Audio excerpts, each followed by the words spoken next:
and a very warm welcome back to my channel. As you've probably guessed already from the title of this video, we are delving into my top 10 primary school memories. There are so many amazing nostalgic things in this video, so stay tuned until the end to see what my number one memory is. Without further ado, let's get straight in. First in today at number 10, we have got the primary school stilts. These things always came out at playtime, and I have such fond memories playing with these with my friends. Personally, I always loved playing with the stilts because they gave me a bit of height. I don't know about you guys, but I've always been a short queen. I'm 5'2" on a good day, and at primary school, of course, I was always one of the shortest in the whole entire school. So putting these stilts on gave me a bit of height. It gave me a bit of status on the playground, you know what I mean?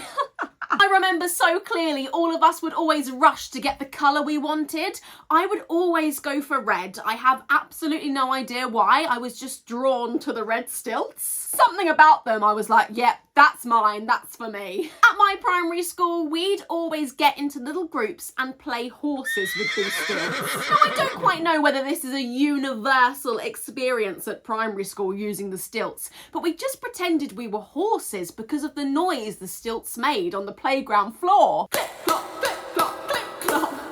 I loved playing with these so much. Let me know in the comments if this is something that you guys had at primary school too. My number 9 pick is a classic. I don't know whether you guys are going to remember this, but it's the buttercup underneath the chin. Now, if you never did this at primary school, you must have been living under a rock, right? So you put a buttercup under your chin and two things are going to happen. Well, one of two things, depending on who you are. Now, I have no idea what the science is behind this, but it worked and it was legit, I promise. When you put a buttercup under your chin, either nothing happens or your chin glows in a yellowy colour. Now, I don't know whether this was a myth or not, but it always seemed to work with us. Whether you had the yellow glow under your chin or not would determine whether you liked butter or not. And I tell you guys, I absolutely hate butter with a passion. I always have done. I hate butter. And would you believe it? My chin would never be yellow. So based on that fact and that fact alone, I want to say that the buttercup chin situation is the truth. It's got an 100% success rate in my books, and it's legit. I have to say, the only bad thing about this is doing this at primary school would always set off my hay fever. Oh my goodness, don't even talk to me about the amount of times I would sneeze and the amount of tissues I'd go through after doing the buttercup experiment. Needless to say, I have not done this since primary school for that exact reason. When I was younger, I remember feeling so excited about growing up. Like so many of us, I just couldn't wait to be an adult and to experience everything that came with this. I was expecting adulthood to feel like freedom and fun, away from education and routine. Big life changes, like leaving school, for example, can take a real toll on our mental health. And I remember when I left education, this was exactly what happened to me. I remember finding it difficult to adjust to life after school, getting a job, moving out, dealing with friendships, money stuff. All of it was just a lot all at once.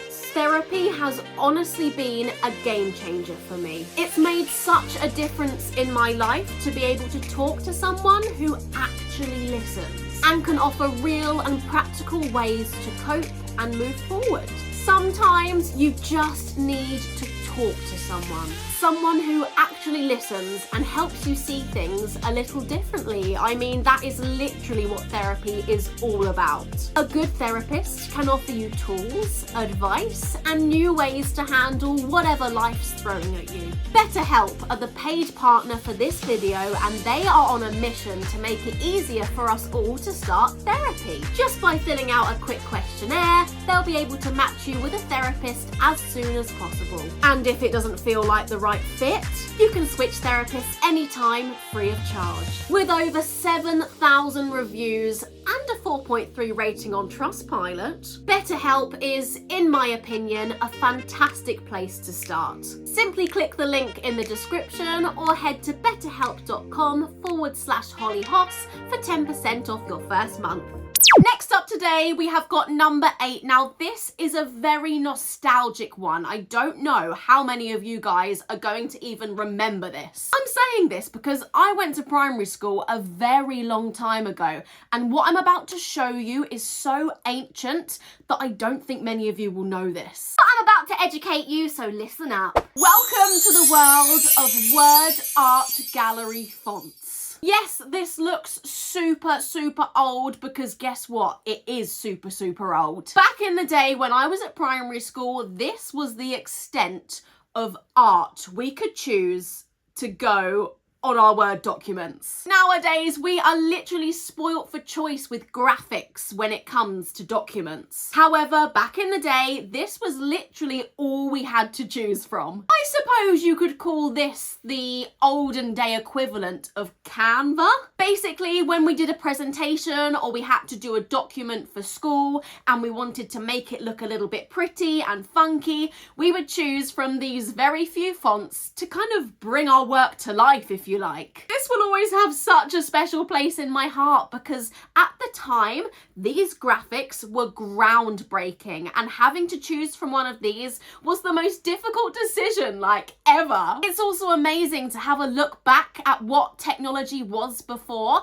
and how much it's come on in the last 15-20 years. Yep, that's how old I am. Let me know in the comments if you have ever seen these and what you think of them. I would love to know if you think this is like the smallest selection ever, which it is. Who remembers these? Number 7 today, it is the glue spatulas. The really interesting thing about these for me is when I was at primary school, I used to use these every single day. Barely a day would go by in the primary school calendar where you would not use one of these in your art classes for gluing and sticking things. I loved these. And I always remember the PVA glue used to get stuck to them and it would dry, and then when you go back to it the next day you could peel it off, and that was one of the most satisfying things to do ever.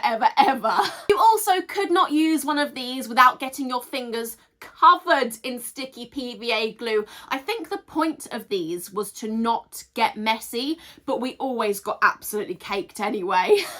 It's such a strange concept to me that you could use something like this at primary school every single day, but I don't think I've even seen one or held one since primary school. Like, where are the glue spatulas at in real life? Let me know if you know where they're at because I have absolutely no clue. In at number 6 today, we have got the assembly projectors. Now, I know that every single primary school in the country had one of these and used these religiously every single assembly. I don't know about you guys, but these were such a highlight of the assembly for us. Like, what do you mean there's a big projection of words and pictures and lyrics on the screen? This was way before interactive whiteboards came into play. This is like the old school version of that. Now, sometimes on a very lucky day at our primary school, the head teacher who was doing the assembly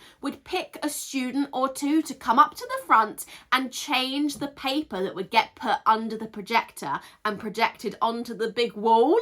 Needless to say, it was usually one of the year 6s that got picked, and when you got chosen to do this, oh my goodness, this was like the best day of the week. I don't know why this was such a novelty at school, but helping out with this part of assembly was amazing. I always remember as well when someone would get picked to go up to the front and change the paper underneath. Everyone else would literally scream and shout at them if they were a second behind changing it, if that makes sense. This only really applies when the song lyrics of songs were put onto the projector, and then as soon as the lyrics had finished and you'd sung that part, they'd change it over straight away to the next set of lyrics, and if the person didn't change it right on time, it was game over. You're never getting picked again, basically. Next Next up today at number 5, we have got the primary school summer dresses. I remember I always used to get so jealous of other schools who used to wear other colours. My personal primary school colour was blue, so we always had to have a blue primary school dress. It was really cool in the sense we got to choose between like a dark navy blue or a light blue. But other schools, of course, naturally would have other colours, and I remember always being super jealous of the purple dresses. I mean, come on, they looked so cool. At the end of the day, I just got really sick of wearing a blue dress, and I just wanted to switch it up and wear any of the other colours, to be honest. But alas, we were never allowed to do this, of course, because we had to stick to our school colours. Let me know in the comment section what colour your school was and what colour dress you had to wear. Making our way further towards the top of the list now, at number 4, we have got primary school sports day. This day at primary school was always a highlight in the primary school calendar. Specifically, primary school sports days was so much better than secondary school sports days. I don't know what it was. I think at secondary school, people just didn't care as much. No one took it very seriously, and it was just a bit more of like another day, an excuse not to do school, which was really cool. But I really specifically remember loving primary school sports day because it almost felt like it was the Olympics for a day. Also, the variety of sports that you'd play at primary school on sports day was so much more fun and diverse than secondary school. We used to do the egg and spoon race, we'd do the sack race, we'd do like obstacle courses. It was just so fun and exciting, and you'd get to spend the day in the sun with all your friends playing all these games. It was just the highlight of the summer at school. I think the egg and spoon race was probably my favourite one, even though I was never very good at it. I can never really balance properly, and it would just always fall off and crack. Let me know in the comments what your favourite primary school sports day event was. Mine was the egg and spoon race. What was yours? Creeping into the top 3 now. In at number 3, we have got these origami things. This at primary school, oh my goodness, was the ultimate game. If you were involved in one of these, you know the action. I've not done that for years. If you were involved in one of them, oh my goodness, it was like the talk of the school. I don't know if you guys remember, but obviously underneath, depending on what number you'd pick, there'd be like a question or a truth or dare, something you needed to answer, and it would always stir the pot at school. I feel like this origami game would almost unveil secrets about people, like who fancied who and what was the talk of the school, like nothing else ever would. I would simply love to go back just for 5 minutes and do that game with my friends and answer the questions. Oh my god, it was so fun. Taking the number 2 spot today, we have got the primary school benches, but more specifically, the 2 little white bumps at the ends of the benches. And let me tell you guys for why, right? Whenever you would sit on these benches, it would always be sod's law that you would be put right at the end, and when you sat down on the bench, those little white bumps would be so uncomfortable underneath you.